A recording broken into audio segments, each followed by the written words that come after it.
I've had my nitrous installed for quite a while now, and I think I got all the kinks and bugs worked out of it, and everything ran where I want it.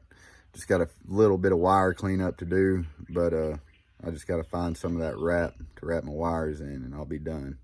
So I'll give you a little walkthrough where I got everything ran.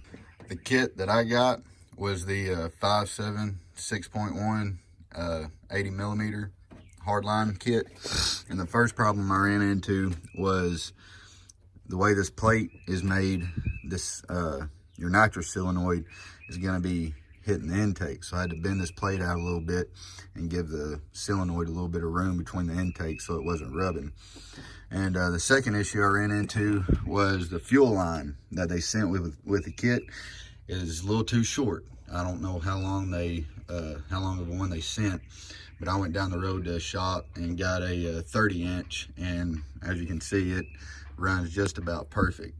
The 6.1s, I think, have a place on the fuel rails up here up front where you can tap into, but on my 5.7, that was the only spot that I could tap into my fuel rail with. My nitrous line I got running along the firewall down there, and just follows the brake lines to the back of the car, and you can just zip time to them brake lines. It's away from the exhaust. It ain't gonna be rubbing or catching on anything, and it's fairly easy to run. And then I got it going up through a grommet in the trunk. I'll show you. And my solenoids I got mounted over here on this bracket. This is just for my purge and my nitrous and fuel solenoids. And I just got to get some of that wire wrap to clean that up, and then I'll be done with it. And we'll go to the inside of the car now. Now that we're on the inside of the car, I got the cup holder switch. That's pretty much the only switch they got for a manual. And I got the remote bottle opener. I've got 2 other bottles that I have to open manually because they don't have the right valves. But just, I don't know if you can hear it in the bottle now. I got my coming right up out of my cowl there. And then of course your heater and your arming switch. And then I've got their window switch, which is phenomenal. It will let you turn it, get the nitrous turned on at any point that you want to. Let you skip a first gear if you want. If you have a manual, I spend a lot in first and I don't hardly get any traction with it, so I usually don't have it kick on until second gear.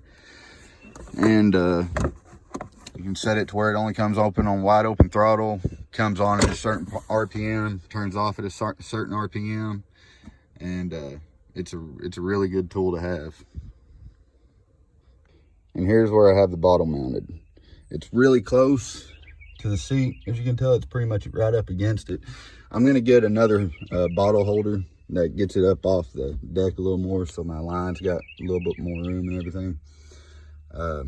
But that's just what I got for now. That's what came in the kit.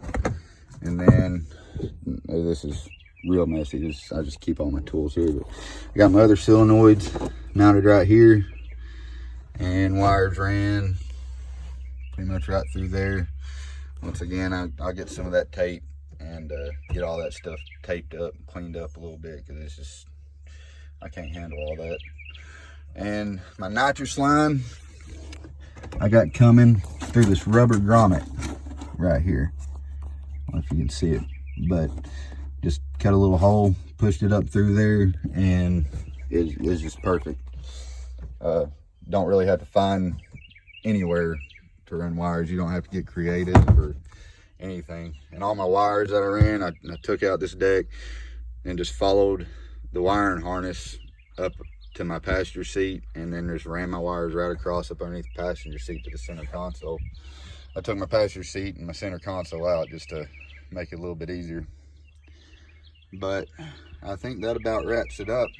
If y'all have any questions, feel free just to ask in the comments or follow me on Instagram. One other thing I want to add is whenever you go to checking for leaks, be sure you get your bottle up to pressure, about 1,500 pounds, because what might not be leaking at 600 pounds will probably be leaking at 1,500. And don't use Teflon tape use Teflon paste or anti-seize if you use anything on it. But just whatever you do, don't tighten them down as much as you can, or you will end up stripping out those threads and you'll have to start all over again, order new parts, and it'll be a pain in the ass. So just on your install, if you do it yourself, take your time, do it right, set plenty of time aside, and just be sure you do it right the first time. It'll save yourself a lot of headaches in the long run.